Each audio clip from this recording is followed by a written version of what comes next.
नमस्कार दोस्तों, मैं संतोष पटेल स्वागत करता हूं आपके अपने YouTube चैनल डिजिटल भंडार पर। आज की वीडियो में हम CPCT एग्जाम के लिए और सभी प्रकार के कॉम्पिटिटिव एग्जाम के लिए कंप्यूटर से संबंधित 20 इंपोर्टेंट क्वेश्चंस को समझने वाले हैं। जब हम एक क्वेश्चन को समझते हैं तो उससे संबंधित कुछ और क्वेश्चन भी हमें तैयार करने मिल जाते हैं। आप सभी क्वेश्चंस को नोट जरूर करें क्योंकि एक क्वेश्चन से रिलेटेड कई और क्वेश्चन भी बन सकते हैं। यदि आप CPCT एग्जाम के लिए तैयारी कर रहे हैं या आप किसी भी कॉम्पिटिटिव एग्जाम के लिए कंप्यूटर से संबंधित इंपोर्टेंट क्वेश्चन तैयार करना चाहते हैं तो आप हमारी वीडियोस के माध्यम से कंप्यूटर के इंपोर्टेंट क्वेश्चन तैयार कर सकते हैं। चलिए शुरुआत करते हैं आज की इस वीडियो का। देखते हैं आज का हमारा पहला क्वेश्चन क्या है।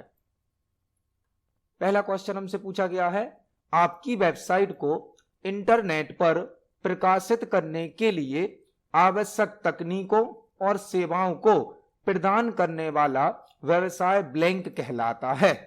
आपकी वेबसाइट को इंटरनेट पर प्रकाशित करने के लिए, प्रकाशित मतलब पब्लिश करने के लिए आवश्यक तकनीकों और सेवाओं को प्रदान करने वाला व्यवसाय क्या कहलाता है।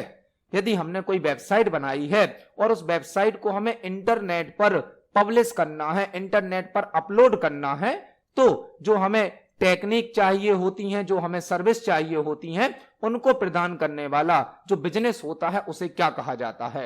ऑप्शन नंबर ए है web hosting service provider, option number B है telephone exchange department, option number C है network administration, option number D है ई कॉमर्स।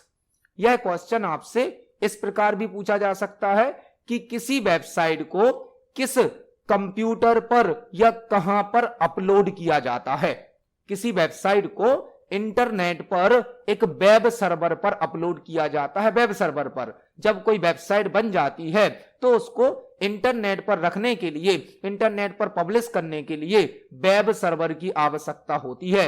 वेब सर्वर एक ऐसा कंप्यूटर होता है जिस पर किसी वेबसाइट को होस्ट किया जाता है, वेबसाइट को पब्लिश किया जाता है। जब कोई वेबसाइट बन जाती है तो उसे वेब सर्वर पर रख दिया जाता है, अपलोड कर दिया जाता है, जिससे उस वेबसाइट को सभी यूजर इंटरनेट के माध्यम से एक्सेस कर सकते हैं। तो वेब सर्वर एक ऐसा कंप्यूटर होता है जिस पर वेबसाइट को होस्ट किया जाता है, और जो कंपनियां वेब सर्वर की सर्विस प्रोवाइड करती हैं उन्हें कहा जाता है web hosting service provider. Web hosting service provider. Web hosting क्या होती है?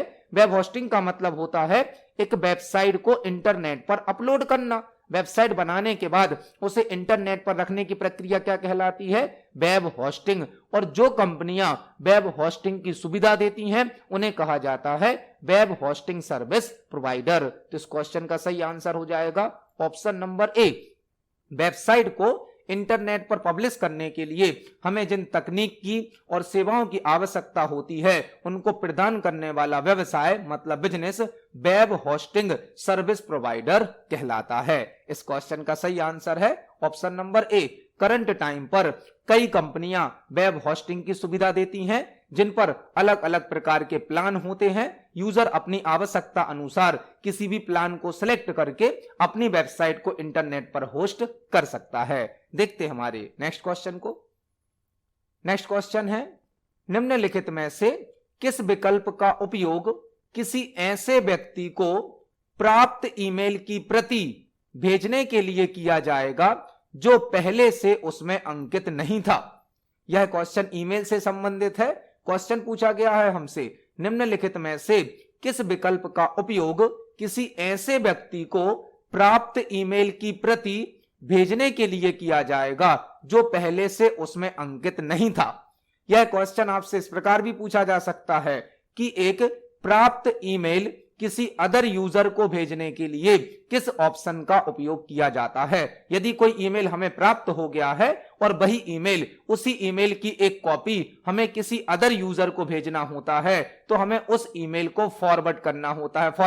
फॉरवर्ड का मतलब क्या है? जो ईमेल हमें प्राप्त हो चुका है वही ईमेल यदि हमें ऐसे पर्सन को भेजना है, ऐसे व्यक्ति को भेजना है जो पहले से उस ईमेल में ऐड नहीं था, तो उसके लिए कौन सा ऑप्शन यूज किया जाता है? फॉरवर्ड। इस क्वेश्चन का आंसर हो जाएगा ऑप्शन नंबर ए फॉरवर्ड। क्वेश्चन क्या पूछा गया हमसे? निम्नलिखित में से किस विकल्प का उपयोग किसी ऐसे व्यक्ति को प्राप्त ईमेल की प्रति भेजने के लिए किया जाएगा जो पहले से उसमें अंकित नहीं था। मतलब ऐसा कोई पर्सन है जो पहले से ईमेल में ऐड नहीं है और उसे हम जो हमें ईमेल प्राप्त हो चुका है वही ईमेल भेजना चाहते हैं तो हमें ईमेल को फॉरवर्ड करना होता है। हमने अपने प्रीवियस वीडियोस में इससे रिलेटेड एक क्वेश्चन तैयार भी किया है कि प्राप्त ईमेल को किसी अदर व्यक्ति को भेजने के लिए किस ऑप्शन का यूज किया जाता है। जो ईमेल हमें प्राप्त हो चुका है वही ईमेल यदि हमें किसी और को भेजना होता है तो हम उसे फॉरवर्ड करते हैं। इस क्वेश्चन का आंसर हो जाएगा ऑप्शन नंबर ए। देखते हैं हमारे नेक्स्ट क्वेश्चन को। नेक्स्ट क्वेश्चन है एमएस एक्सेल में ब्लैंक फंक्शन यह देखने के लिए जांच करता है कि क्या दो टेक्स्ट का मान बिल्कुल समान है। एमएस एक्सेल में ब्लैंक फंक्शन यह देखने के लिए जांच करता है कि क्या दो टेक्स्ट मान बिल्कुल समान है। यह क्वेश्चन एमएस एक्सेल से पूछा गया है। एमएस एक्सेल में ऐसा कौन सा फंक्शन है जो दो टेक्स्ट को कंपेयर करता है, चेक करता है और हमें यह बताता है कि वह दोनों टेक्स्ट समान हैं या नहीं है। एमएस एक्सेल से क्वेश्चन पूछा गया है। एमएस एक्सेल में ब्लैंक फंक्शन यह देखने के लिए जांच करता है, मतलब चेक करता है कि क्या दो टेक्स्ट मान, मतलब दो टेक्स्ट की वैल्यू बिल्कुल समान है, मतलब वह बराबर हैं। तो एमएस एक्सेल में ऐसा कौन सा फंक्शन है जो दो टेक्स्ट को चेक करेगा और हमें बताएगा यह दोनों टेक्स्ट बराबर हैं या नहीं हैं। ऐसा फंक्शन होता है एग्जैक्ट फंक्शन। एग्जैक्ट फंक्शन क्या करता है? दो टेक्स्ट को कंपेयर करता है, दो टेक्स्ट को चेक करता है। यदि दोनों टेक्स्ट बराबर होते हैं, एक समान होते हैं तो यह ट्रू आउटपुट देता है और यदि दोनों टेक्स्ट बराबर नहीं होते हैं तो यह फॉल्स आउटपुट देता है। एग्जैक्ट फंक्शन करता क्या है? दो टेक्स्ट को कंपेयर करता है, चेक करता है। यदि दोनों टेक्स्ट समान होते हैं, बराबर होते हैं तो आउटपुट ट्रू देता है, अदरवाइज आउटपुट को फॉल्स देता है। तो इस क्वेश्चन का आंसर हो जाएगा option number B, exact function. MS Excel में एग्जैक्ट एक ऐसा फंक्शन होता है जो दो टेक्स्ट को कंपेयर करता है। यदि वह दोनों बराबर होते हैं, इक्वल होते हैं तो यह ट्रू आउटपुट देता है, अदरवाइज यह हमें फॉल्स आउटपुट देता है। इसको हम एक्सेल पर प्रैक्टिकली देख सकते हैं। फॉर एग्जाम्पल, हमने एक सेल में यहां पर लिखा हुआ है डिजिटल और दूसरे सेल में हमने लिखा हुआ है भंडार। हमने दो टेक्स्ट लिखे हैं अलग अलग, डिजिटल और भंडार, जो कि हमारे चैनल का नाम है। हमने एक सेल में लिखा है डिजिटल, एक सेल में लिखा है भंडार। अब हम दोनों टेक्स्ट को एग्जैक्ट फंक्शन से कंपेयर करने वाले हैं तो हमने यहां पर इक्वल सिंबल लगाया। इसके बाद हम एग्जैक्ट फंक्शन को टाइप करेंगे। टेक्स्ट वन हमारा रखा हुआ है D3 सेल में। इसके बाद हम कॉमा लगाएंगे। टेक्स्ट 2 रखा हुआ है हमारा D4 सेल में। ब्रैकेट को क्लोज करेंगे और एंटर की को प्रेस करेंगे तो आप देख सकते हैं हमें आउटपुट क्या प्राप्त हुआ? फॉल्स, क्योंकि हमारा पहला टेक्स्ट है डिजिटल, दूसरा है भंडार। दोनों टेक्स्ट अलग अलग हैं, इसने मैच किया, दोनों अलग अलग मिले तो आउटपुट क्या दे दिया? फॉल्स।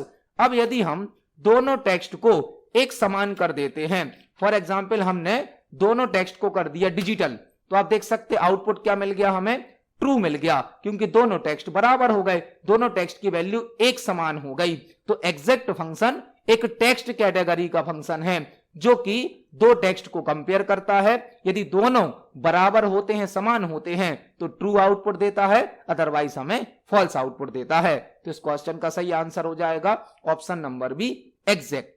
देखते हैं हमारे नेक्स्ट क्वेश्चन को। नेक्स्ट क्वेश्चन है कंडीशनल फॉर्मेटिंग के साथ आप सेल की ब्लैंक के आधार पर एक या एक से अधिक सेल में फॉर्मेटिंग अप्लाई कर सकते हैं।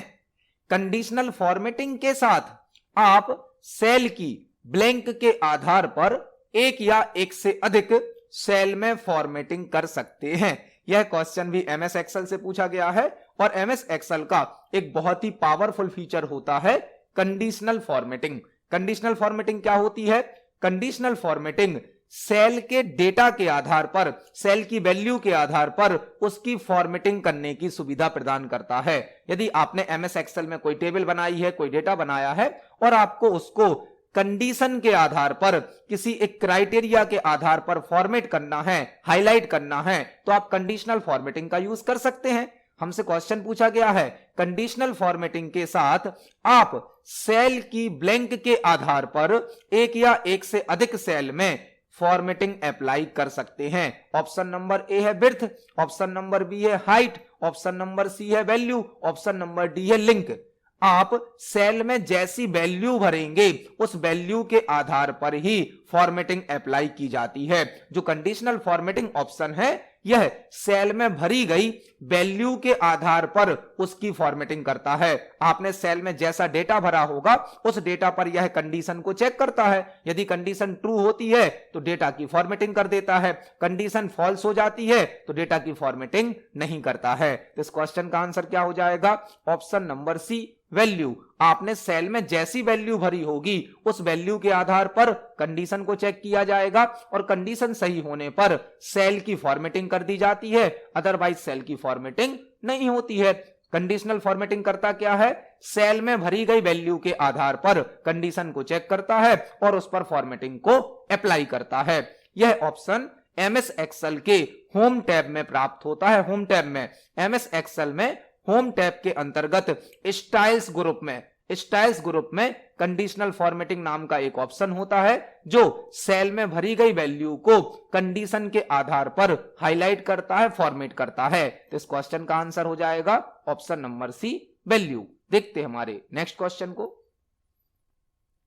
नेक्स्ट क्वेश्चन है कंप्यूटर आर्किटेक्चर के संदर्भ में CISC का फुल फॉर्म क्या है?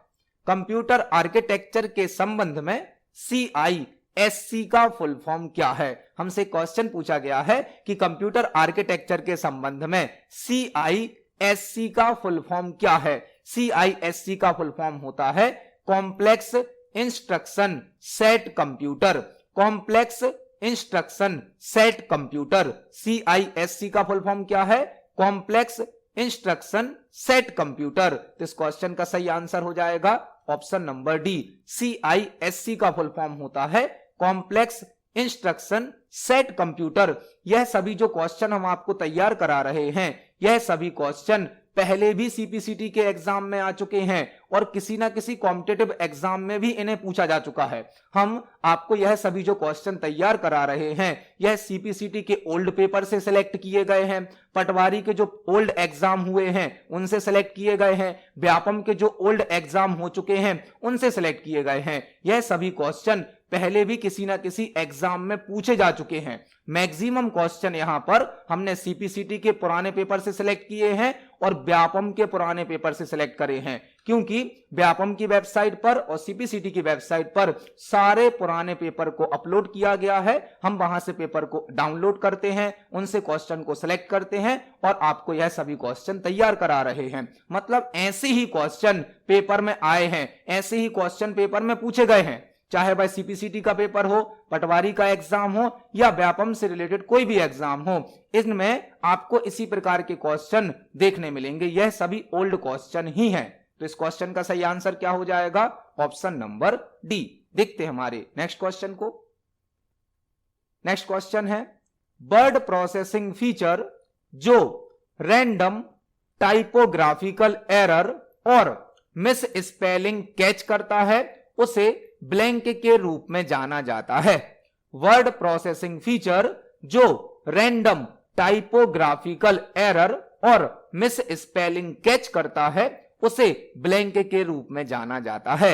यह क्वेश्चन MS वर्ड से पूछा गया है क्योंकि यहां पर लिखा गया है word processing feature. Word processing software कौन सा है? MS word. MS वर्ड को कहा जाता है वर्ड प्रोसेसिंग सॉफ्टवेयर। हमसे पूछा गया है वर्ड प्रोसेसिंग फीचर जो रैंडम टाइपोग्राफिकल एरर, मतलब आप जब टाइपिंग करते हैं तो टाइपिंग करते समय कई बार टाइपिंग में स्पेलिंग की मिस्टेक हो जाती है टाइपिंग करते समय।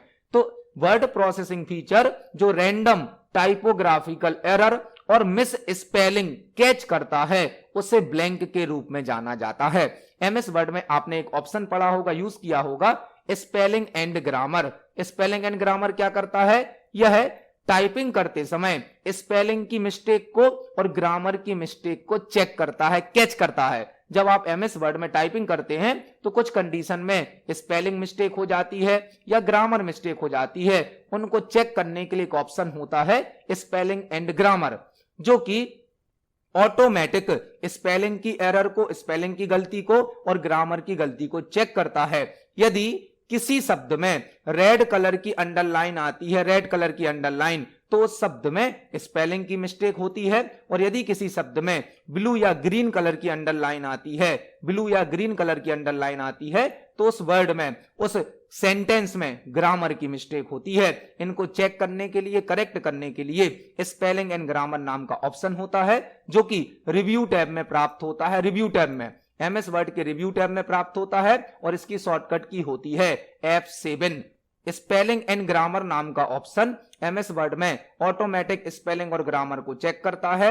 रेड कलर की अंडरलाइन स्पेलिंग की मिस्टेक को रिप्रेजेंट करती है, ब्लू या ग्रीन कलर की अंडरलाइन ग्रामर की मिस्टेक को रिप्रेजेंट करती है। जो स्पेलिंग एंड ग्रामर नाम का ऑप्शन है यह रिव्यू टैब में मिलता है और इसकी शॉर्टकट की होती है F7। हाँ, यहां पर हमसे क्वेश्चन क्या पूछा गया था, वर्ड प्रोसेसिंग फीचर जो रैंडम टाइपोग्राफिकल एरर और मिस स्पेलिंग कैच करता है, स्पेलिंग की मिस्टेक को कैच करता है, उसे ब्लैंक के रूप में जाना जाता है, उसे कहते हैं हम स्पेल चेकर। स्पेलिंग को चेक करता है, यदि आपने कोई स्पेलिंग गलत लिखी है उसे चेक करता है तो क्या कहा जाता है, स्पेल चेकर। तो इस क्वेश्चन का सही आंसर हो जाएगा ऑप्शन नंबर बी। जो स्पेलिंग एंड ग्रामर नाम का ऑप्शन है वह रिव्यू टैब में मिलता है एमएस वर्ड में। इसको हम एमएस वर्ड में प्रैक्टिकली देख सकते हैं।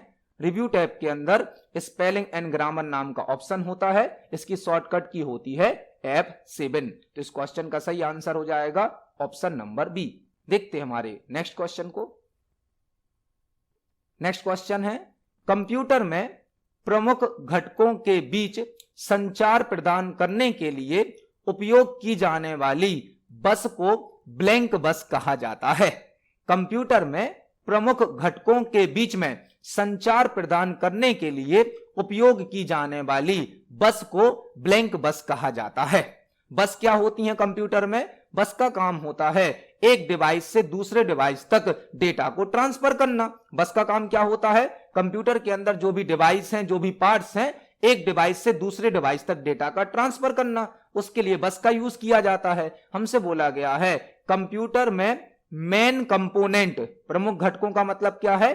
मेन कंपोनेंट के बीच में कम्युनिकेशन के लिए या संचार प्रदान करने के लिए उपयोग की जाने वाली बस को ब्लैंक बस कहा जाता है। उसे कहा जाता है सिस्टम बस। सिस्टम बस क्या करती है? सिस्टम बस कंप्यूटर के प्रमुख घटकों के बीच में संचार करने की सुविधा प्रदान करती है। मतलब कंप्यूटर के जो मेन कंपोनेंट होते हैं उनके बीच में डेटा को एक्सचेंज करने के लिए सिस्टम बस का यूज किया जाता है, सिस्टम बस का। तो इस क्वेश्चन का सही आंसर क्या हो जाएगा? Option number B.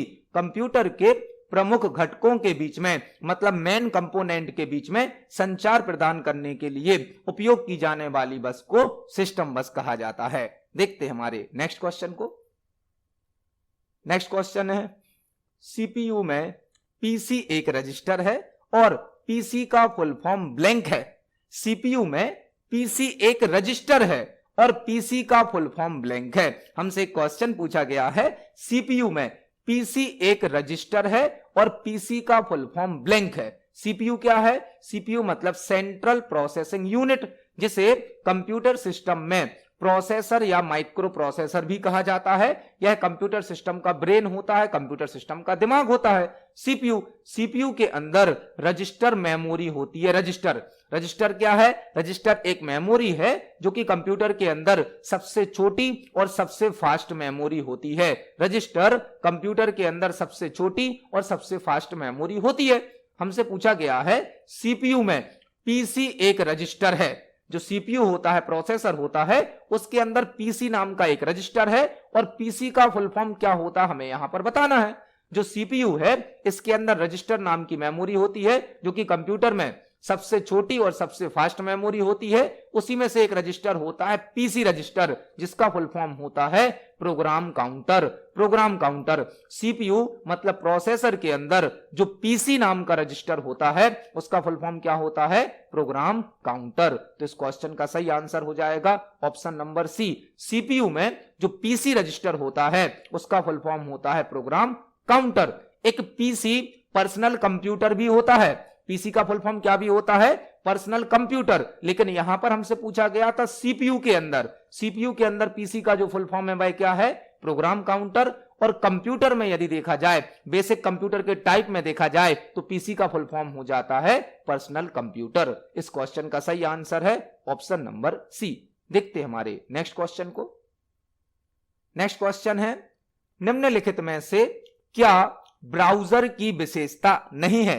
निम्नलिखित में से क्या ब्राउजर की विशेषता नहीं है? यह क्वेश्चन इंटरनेट से संबंधित है। हमसे क्वेश्चन पूछा गया है, निम्नलिखित में से क्या ब्राउजर की विशेषता नहीं है? ब्राउजर क्या होता है? ब्राउजर मतलब वेब ब्राउजर, जो कि एक एप्लीकेशन सॉफ्टवेयर होता है जो कि हमें वेब पेज और वेबसाइट को ओपन करने की सुविधा प्रदान करता है, जैसे कि Google Chrome, internet explorer, Mozilla Firefox, opera mini, यह सभी वेब ब्राउजर होते हैं। हमसे क्वेश्चन पूछा गया है, निम्नलिखित में से क्या ब्राउजर की विशेषता नहीं है? ऑप्शन नंबर ए है navigation button, option number B है tabbed browsing, option number C है बुकमार्क, ऑप्शन नंबर डी है फाइल कन्वर्जन। हमें यहां पर बताना है कि एक वेब ब्राउजर में इनमें से कौन सी विशेषता नहीं होती है।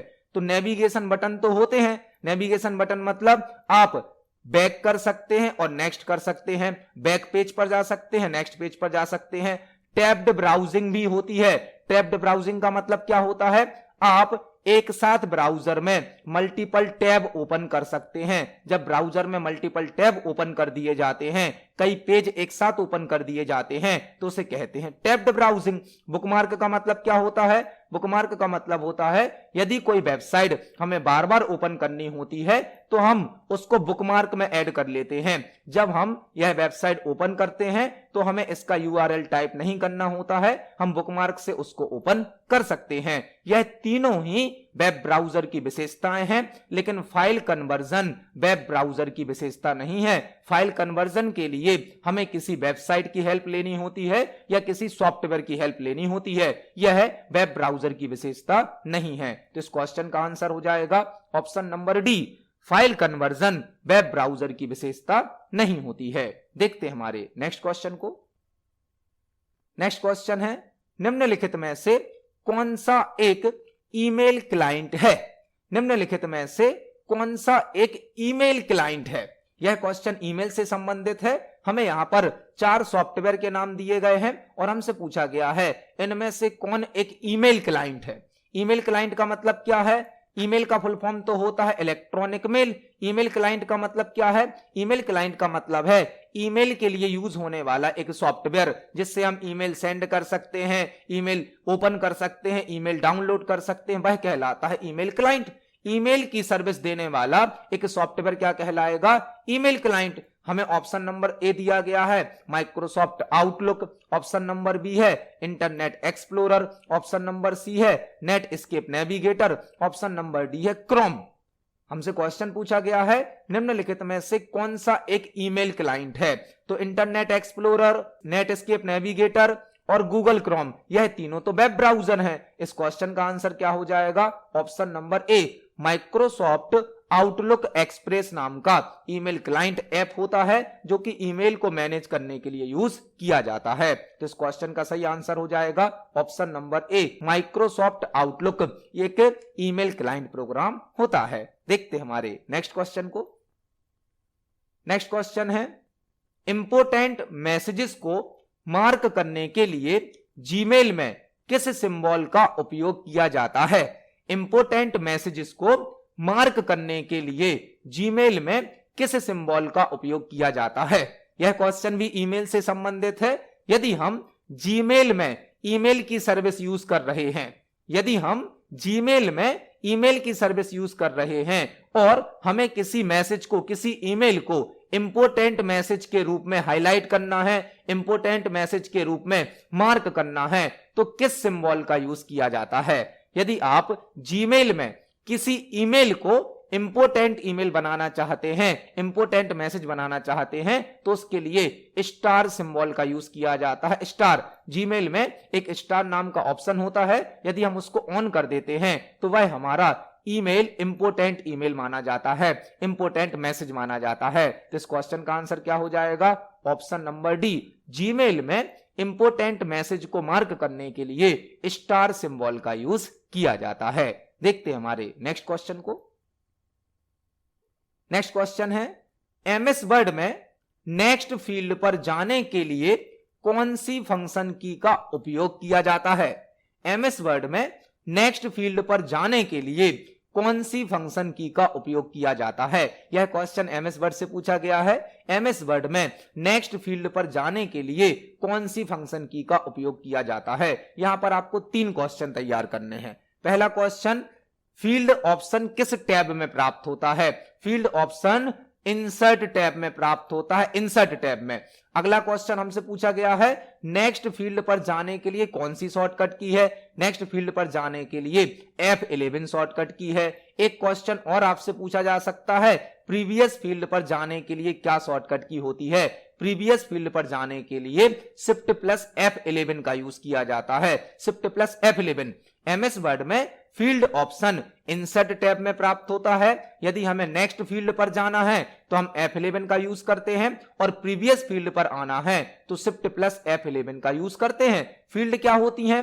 फील्ड का मतलब है आपके डॉक्यूमेंट से रिलेटेड कोई एडिशनल इंफॉर्मेशन। आपने जो फाइल बनाई है, आपने जो डॉक्यूमेंट बनाया है, उससे रिलेटेड कुछ एडिशनल इंफॉर्मेशन आप फील्ड में शो कर सकते हैं। नेक्स्ट फील्ड पर जाने के लिए F11 यूज किया जाता है, और प्रीवियस फील्ड पर आने के लिए शिफ्ट प्लस F11 का यूज किया जाता है। इस क्वेश्चन का आंसर है ऑप्शन नंबर सी। देखते हैं हमारे नेक्स्ट क्वेश्चन को। नेक्स्ट क्वेश्चन है, निम्नलिखित में से कौन सा विकल्प गैर संख्यात्मक मतलब नॉन न्यूमेरिकल डेटा का एग्जाम्पल है? निम्नलिखित में से कौन सा विकल्प गैर संख्यात्मक मतलब नॉन न्यूमेरिकल डेटा का एग्जाम्पल है? हमसे एक क्वेश्चन पूछा गया है कि दिए गए ऑप्शन में से ऐसा कौन सा ऑप्शन है जिसमें नंबर नहीं हो सकते हैं, जिसमें न्यूमेरिकल डेटा नहीं हो सकता है? ऑप्शन नंबर ए है स्टूडेंट मार्क्स, तो मार्क्स में तो नंबर होते हैं।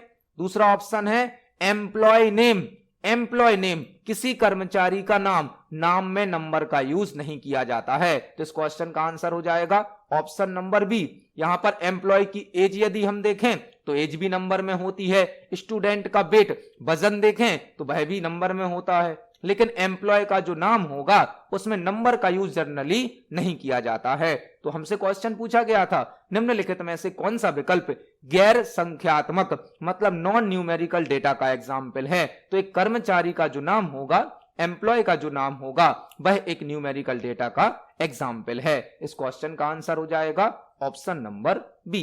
देखते हैं हमारे नेक्स्ट क्वेश्चन को। नेक्स्ट क्वेश्चन है, डेस्कटॉप कंप्यूटर के लिए सबसे सामान्य पॉइंटिंग डिवाइस ब्लैंक है। डेस्कटॉप कंप्यूटर के लिए सबसे सामान्य पॉइंटिंग डिवाइस ब्लैंक है। बहुत ही बेसिक और सिंपल क्वेश्चन है। डेस्कटॉप कंप्यूटर के लिए सबसे सामान्य पॉइंटिंग डिवाइस कौन सी है? ऑप्शन नंबर ए है स्कैनर, ऑप्शन नंबर बी है माउस, ऑप्शन नंबर सी है मॉनिटर, ऑप्शन नंबर डी है प्रिंटर। तो स्कैनर तो एक इनपुट डिवाइस है, स्कैनर एक इनपुट डिवाइस है, लेकिन यह पॉइंटिंग डिवाइस नहीं है। यहां पर मॉनिटर एक आउटपुट डिवाइस है जो कि हमें सॉफ्ट कॉपी आउटपुट प्रदान करता है।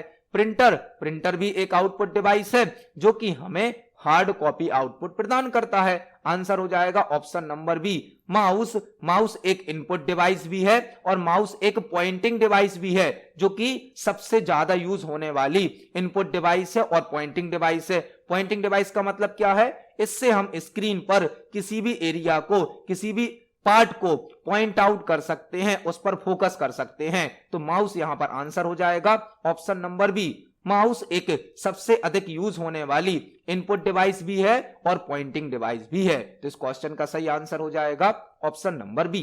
देखते हैं हमारे नेक्स्ट क्वेश्चन को। नेक्स्ट क्वेश्चन है, स्टोरेज की इकाइयों का सही क्रम क्या है यदि उसे असेंडिंग ऑर्डर में व्यवस्थित किया जाए? पहले सबसे छोटी इकाई से शुरू होकर सबसे बड़ी इकाई तक। यह क्वेश्चन मेमोरी यूनिट से संबंधित है। मेमोरी यूनिट से हमसे क्वेश्चन पूछा गया है, स्टोरेज की इकाइयों का सही क्रम क्या है यदि उसे असेंडिंग ऑर्डर में व्यवस्थित किया जाए। असेंडिंग ऑर्डर मतलब पहले सबसे छोटी यूनिट आएगी, फिर उससे बड़ी, फिर उससे बड़ी, फिर सबसे बड़ी, मतलब इंक्रीजिंग ऑर्डर में जमाया जाए। पहले सबसे छोटी इकाई से शुरू होकर सबसे बड़ी इकाई तक हमें कुछ मेमोरी की यूनिट दी गई हैं और हमें यहां पर बताना है कि यदि हम सभी यूनिट को असेंडिंग ऑर्डर में जमाएं तो सही ऑप्शन कौन सा होगा। मेमोरी यूनिट क्या होती हैं? मेमोरी यूनिट होती हैं जो कि डेटा की मात्रा को, डेटा की क्वांटिटी को नापने के लिए, मेजर करने के लिए यूज की जाती हैं। जब हम कंप्यूटर में कोई डेटा स्टोर करते हैं तो डेटा की क्वांटिटी को, डेटा की मात्रा को नापने के लिए, मेजर करने के लिए मेमोरी यूनिट का यूज किया जाता है। कई प्रकार की मेमोरी यूनिट होती हैं। हमें यहां पर क्या क्या दिया गया है? ऑप्शन नंबर ए में दिया गया है बाइट, बिट। तो यहां पर आप यदि इनको ध्यान से समझें तो सबसे छोटी मेमोरी यूनिट क्या होती है? सबसे छोटी मेमोरी यूनिट होती है बिट। यहां पर जो ऑप्शन दिए गए हैं इनमें सबसे छोटी मेमोरी यूनिट क्या होती है? बिट। तो ऑप्शन नंबर ए तो हमारा आंसर हो ही नहीं सकता, क्योंकि इसमें ऑप्शन नंबर जो ए है इसमें सबसे पहले बाइट दिया गया है। इसी प्रकार से डी भी हमारा आंसर नहीं हो सकता, क्योंकि डी ऑप्शन में सबसे पहले टीबी दिया गया है। अब क्या क्या बचा? Option number B, option number C. Option number B को देखें तो बिट सबसे छोटी मेमोरी यूनिट है, लेकिन बिट के बाद आता है बाइट, जबकि यहां पर क्या दिया गया है? केबी। तो यह भी हमारा आंसर नहीं होगा, हमारा आंसर होगा option number C.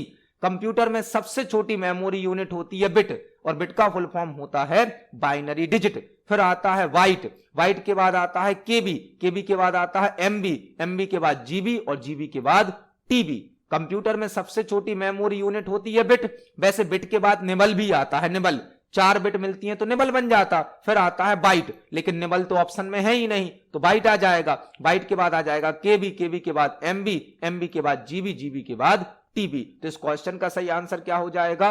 Option number C. जो हमें मेमोरी यूनिट दी गई थी, यदि उनको असेंडिंग ऑर्डर में जमाएंगे तो यह सही क्रम होगा। सबसे छोटी यूनिट हो जाएगी यहां पर बिट, बिट के बाद बाइट, बाइट के बाद केबी, केबी के बाद एमबी, एमबी के बाद जीबी और फिर टीबी। तो इस क्वेश्चन का सही आंसर है ऑप्शन नंबर सी। यहां पर केबी का फुल फॉर्म क्या होता है?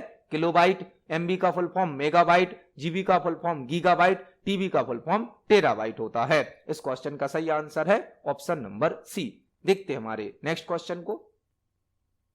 नेक्स्ट क्वेश्चन है, निम्नलिखित में से कौन सी विशेषता प्रिंटर को एक ही समय में कागज के दोनों तरफ प्रिंट करने की क्षमता देता है? निम्नलिखित में से कौन सी विशेषता प्रिंटर को एक ही समय में कागज के दोनों तरफ प्रिंट करने की क्षमता देता है? यह क्वेश्चन प्रिंटर से संबंधित है। प्रिंटर से, प्रिंटर जो कि एक आउटपुट डिवाइस है जो हमें हार्ड कॉपी आउटपुट प्रदान करता है। हमसे पूछा गया है दिए गए ऑप्शन में से प्रिंटर की ऐसी कौन सी विशेषता है जो प्रिंटर को एक साथ दोनों तरफ पेज प्रिंट करने की क्षमता प्रदान करता है। ऐसा प्रिंटर जो एक साथ दोनों तरफ पेज को प्रिंट करता है उस प्रिंटर को कहा जाता है डुप्लेक्स प्रिंटर। डुप्लेक्स प्रिंटर कौन सा प्रिंटर होता है? जो एक ही समय पर कागज को दोनों तरफ प्रिंट कर देता है, मतलब ऑटोमेटिक पेज को पलटकर दूसरी साइड भी प्रिंटिंग कर देता है, उसे कहा जाता है डुप्लेक्स प्रिंटर। तो आंसर हो जाएगा ऑप्शन नंबर ए, डुप्लेक्सर। डुप्लेक्सर एक ऐसी विशेषता है जो कि एक समय पर कागज को दोनों तरफ प्रिंट करने की क्षमता देता है। इस क्वेश्चन का आंसर क्या हो जाएगा? ऑप्शन नंबर ए, डुप्लेक्स प्रिंटर होता है जो कागज को दोनों तरफ प्रिंट कर सकता है। इस क्वेश्चन का आंसर है ऑप्शन नंबर ए। देखते हैं हमारे नेक्स्ट क्वेश्चन को। नेक्स्ट क्वेश्चन है, ब्लैंक डेटा या इंफॉर्मेशन को एक कोड में बदलने की प्रक्रिया है, विशेष रूप से अनाधिकृत एक्सेस को रोकने के लिए। ब्लैंक डेटा या इंफॉर्मेशन को एक कोड में बदलने की प्रक्रिया है, विशेष रूप से अनाधिकृत एक्सेस को रोकने के लिए। यदि आप हमारे प्रीवियस वीडियोस को देख रहे हैं तो आपको इस क्वेश्चन का आंसर जरूर पता होगा। हमसे क्वेश्चन पूछा गया है, ब्लैंक डेटा या इंफॉर्मेशन को एक कोड में बदलने की प्रक्रिया है, विशेष रूप से अनाधिकृत एक्सेस को रोकने के लिए। यदि हमारा डेटा हम किसी को शेयर कर रहे हैं तो उसे कोई अनाधिकृत यूजर, कोई अनऑथराइज्ड यूजर एक्सेस ना कर पाए, इसके लिए हमें डेटा को एक सीक्रेट कोड में बदलना होता है। वह कौन सी टेक्निक होती है? यहां पर आंसर है इस क्वेश्चन का इनक्रिप्शन। ऑप्शन नंबर ए इनक्रिप्शन। हमने प्रीवियस वीडियोस में भी इनक्रिप्शन और डिक्रिप्शन को समझा है। इनक्रिप्शन और डिक्रिप्शन जो कि डेटा को शेयर करते समय सिक्योरिटी प्रदान करते हैं। जब हम नेटवर्क में कोई इंफॉर्मेशन शेयर करते हैं, कोई इंफॉर्मेशन अपलोड डाउनलोड करते हैं, एक्सचेंज करते हैं, तो उसको सिक्योरिटी के साथ करने के लिए इनक्रिप्शन और डिक्रिप्शन का यूज किया जाता है। यह कैसे वर्क करते हैं? फॉर एग्जाम्पल, एक सेंडर है, सेंडर जो कि मैसेज को सेंड करेगा, एक रिसीवर है जो कि मैसेज को रिसीव करेगा। सेंडर जो मैसेज या इंफॉर्मेशन सेंड करता है वह होती है नॉर्मल टेक्स्ट के रूप में। नॉर्मल टेक्स्ट या प्लेन टेक्स्ट भी इसे कहते हैं। हमने एक मैसेज भेजा जो कि नॉर्मल टेक्स्ट है या प्लेन टेक्स्ट है। इस नॉर्मल टेक्स्ट या प्लेन टेक्स्ट पर इनक्रिप्शन लगाया जाता है। इनक्रिप्शन अप्लाई किया जाता है, जिसके द्वारा इस नॉर्मल टेक्स्ट को, प्लेन टेक्स्ट को साइपर टेक्स्ट में बदल दिया जाता है। साइपर टेक्स्ट में, साइपर टेक्स्ट क्या होता है? एक सीक्रेट कोड होता है जिसको आसानी से समझा नहीं जा सकता है। यह साइपर टेक्स्ट रिसीवर के पास भेजा जाता है और रिसीवर के पास पहुंचने पर इस पर डिक्रिप्शन अप्लाई कर दिया जाता है, डिक्रिप्शन, और यह वापस नॉर्मल टेक्स्ट में या प्लेन टेक्स्ट में कन्वर्ट हो जाता है। तो जब भी नेटवर्क में कोई कम्युनिकेशन होती है, जो हम डेटा या इंफॉर्मेशन एक्सचेंज करते हैं, उसको सिक्योरिटी के साथ भेजने के लिए इनक्रिप्शन और डिक्रिप्शन का यूज किया जाता है। इनक्रिप्शन क्या करता है? नॉर्मल टेक्स्ट को या प्लेन टेक्स्ट को साइपर टेक्स्ट में बदल देता है। साइपर टेक्स्ट क्या होता है? एक सीक्रेट कोड होता है। इसे इनक्रिप्टेड टेक्स्ट भी कहा जाता है, इसे सीक्रेट कोड भी कहा जाता है, जिसे आसानी से समझा नहीं जा सकता। जब यह साइपर टेक्स्ट रिसीवर के पास पहुंचता है तो इस पर डिक्रिप्शन अप्लाई किया जाता है। डिक्रिप्शन क्या करता है? साइपर टेक्स्ट को वापस नॉर्मल टेक्स्ट में या प्लेन टेक्स्ट में कन्वर्ट कर देता है। तो इस क्वेश्चन का आंसर होगा ऑप्शन नंबर ए इनक्रिप्शन, क्योंकि हमसे क्वेश्चन क्या पूछा गया था? डेटा या इंफॉर्मेशन को एक कोड में बदलने की प्रक्रिया है। यह डेटा या इंफॉर्मेशन को किस में बदलता है? इनक्रिप्शन, कोड में। जबकि डिक्रिप्शन क्या करता है? कोड को वापस डेटा या इंफॉर्मेशन में बदलता है। तो इस क्वेश्चन का आंसर हो जाएगा ऑप्शन नंबर ए इनक्रिप्शन। देखते हैं हमारे नेक्स्ट क्वेश्चन को। नेक्स्ट क्वेश्चन है, निम्न में से क्या कंप्यूटर का एक लाभ नहीं है? निम्न में से क्या कंप्यूटर का एक लाभ नहीं है? हमें यहां पर 4 ऑप्शन दिए गए हैं और हमसे पूछा गया है इनमें से कौन सा कंप्यूटर का एक एडवांटेज नहीं है, लाभ नहीं है। ऑप्शन नंबर ए है high cost, option number B है high speed, option number C है एक्यूरेसी, ऑप्शन नंबर डी है डिलीजेंस। तो कंप्यूटर जो है उसका एक लाभ, एडवांटेज क्या है? यह हाई स्पीड में वर्क करता है, एक्यूरेसी भी है, एक्यूरेसी मतलब सही आउटपुट देता है, डिलीजेंस भी कंप्यूटर का एक लाभ है। डिलीजेंस मतलब कंप्यूटर किसी भी कार्य को कितनी भी देर तक लगातार कर सकता है। डिलीजेंस उसे क्या बोला जाता है? किसी कार्य को रेगुलर कितनी भी देर तक कंप्यूटर कर सकता है उसे कहा जाता है डिलीजेंस। लेकिन हाई कॉस्ट कंप्यूटर का लाभ नहीं है। हाई स्पीड, एक्यूरेसी और डिलीजेंस यह तीनों ही कंप्यूटर के लाभ हैं, लेकिन जो हाई कॉस्ट है मतलब अधिक लागत, यह कंप्यूटर का लाभ नहीं है। यह तो कंप्यूटर का एक दोष हो सकता है, हानि हो सकती है। तो इस क्वेश्चन का सही आंसर क्या है? ऑप्शन नंबर ए। देखते हैं हमारे नेक्स्ट क्वेश्चन को। नेक्स्ट क्वेश्चन है, एमएस वर्ड डॉक्यूमेंट में किस टैब का उपयोग करके इक्वेशन को इंसर्ट किया जा सकता है? एमएस वर्ड डॉक्यूमेंट में किस टैब का उपयोग करके इक्वेशन को इंसर्ट किया जा सकता है? यह क्वेश्चन एमएस वर्ड से पूछा गया है। यदि हमें एमएस वर्ड में कोई इक्वेशन टाइप करनी है, कोई फॉर्मूला टाइप करना है, तो हम किस टैब का उपयोग करेंगे? इस क्वेश्चन का आंसर इसी क्वेश्चन में दिया गया है। इस क्वेश्चन का आंसर इसी क्वेश्चन में दिया गया है।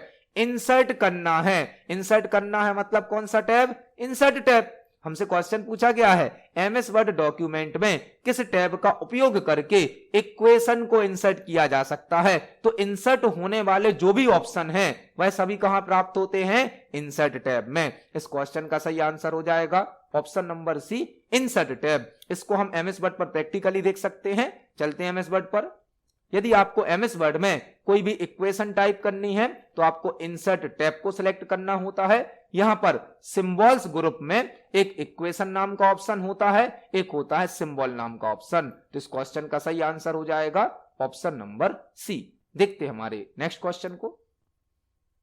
नेक्स्ट क्वेश्चन है पावर पॉइंट में वर्तमान थीम को अन्य थीम से बदलने के लिए निम्नलिखित में से कौन से सही चरण हैं। एमएस पावर पॉइंट में वर्तमान थीम को अन्य थीम से बदलने के लिए निम्नलिखित में से कौन से सही चरण हैं, मतलब कौन से सही स्टेप्स हैं। पावर पॉइंट से क्वेश्चन पूछा गया है। पावर पॉइंट जो कि एक प्रेजेंटेशन सॉफ्टवेयर है जिसमें हम कोई भी टॉपिक पर एक अट्रैक्टिव प्रेजेंटेशन बना सकते हैं। पावर पॉइंट में जो फाइल बनती है उसे प्रेजेंटेशन कहते हैं। प्रेजेंटेशन को यदि हमें कम समय में अट्रैक्टिव बनाना है, कम समय में प्रेजेंटेशन की फॉर्मेटिंग करनी है, तो हम प्रेजेंटेशन पर थीम अप्लाई करते हैं। थीम क्या है? थीम कुछ प्री डिफाइन स्टाइल होती हैं। थीम कुछ प्री डिफाइन स्टाइल होती हैं जिसमें कलर, साइज, इफेक्ट, स्टाइल पहले से फिक्स होते हैं, प्री डिफाइन होते हैं। हमने यदि पावर पॉइंट में कोई प्रेजेंटेशन बनाया है और उस प्रेजेंटेशन को हमें कम समय में आकर्षक बनाना है, अट्रैक्टिव बनाना है, तो हम थीम का यूज कर सकते हैं। हमसे क्वेश्चन पूछा गया है एमएस पावर पॉइंट में वर्तमान थीम को, मतलब करंट टाइम पर जो थीम है, करंट थीम को अन्य थीम से बदलने के लिए निम्नलिखित में से कौन से सही स्टेप्स हैं। मतलब हमसे पूछा गया है यदि हमें थीम बदलनी है, थीम चेंज करनी है, तो कौन से स्टेप सही हैं। ऑप्शन नंबर ए है इंसर्ट देन थीम। आपको इंसर्ट टैब में जाना है, फिर थीम को सिलेक्ट करना है। ऑप्शन नंबर बी है एनिमेशन, फिर थीम सिलेक्ट करें, एनिमेशन टैब के अंदर थीम, लेआउट टैब के अंदर थीम, या डिजाइन टैब के अंदर थीम। तो जो थीम ऑप्शन है वह प्राप्त ही होता है डिजाइन टैब में। जो थीम ऑप्शन है वह किस टैब में प्राप्त होता है? डिजाइन टैब में। मतलब जब आपको थीम अप्लाई करनी होगी या थीम बदलनी होगी तो आपको कौन सा टैब सिलेक्ट करना पड़ेगा? Design tab. डिजाइन टैब के अंदर ही थीम ऑप्शन होता है। इस क्वेश्चन का आंसर क्या हो जाएगा? Option number D. यदि हमें करंट थीम को किसी अदर थीम से बदलना है तो हम डिजाइन टैब के अंदर थीम ऑप्शन को सिलेक्ट करेंगे। इसको हम पावर पॉइंट पर प्रैक्टिकली देख सकते हैं। यह हमारा पावर पॉइंट सॉफ्टवेयर है जिसमें हमने अपनी प्रेजेंटेशन को ओपन किया है। अभी हमारी प्रेजेंटेशन पर एक थीम अप्लाई है। यदि हमें थीम बदलना है तो हम डिजाइन टैब पर जाएंगे। यहां पर हमें मल्टीपल टाइप की थीम दी गई हैं। हमें जो भी थीम यूज करनी है हम उस थीम को अप्लाई कर देंगे, सिलेक्ट कर देंगे। तो जो थीम ऑप्शन है वह पावर पॉइंट के डिजाइन टैब में प्राप्त होता है। डिजाइन टैब के अंदर कौन सा ऑप्शन होता है? थीम। इस क्वेश्चन का सही आंसर है ऑप्शन नंबर डी। तो आज की वीडियो में हमने सीपीसीटी एग्जाम के लिए और सभी प्रकार के कॉम्पिटिटिव एग्जाम के लिए कंप्यूटर से संबंधित 20 इंपोर्टेंट क्वेश्चंस को समझा। आप इन सभी क्वेश्चंस को पढ़ें, समझें। यदि आपका कोई क्वेश्चन है, कोई डाउट है तो कमेंट सेक्शन में जरूर पूछिए। वीडियो पसंद आती है तो वीडियो को लाइक करें, ज्यादा से ज्यादा शेयर करें। मिलते हैं अगली वीडियो में। धन्यवाद।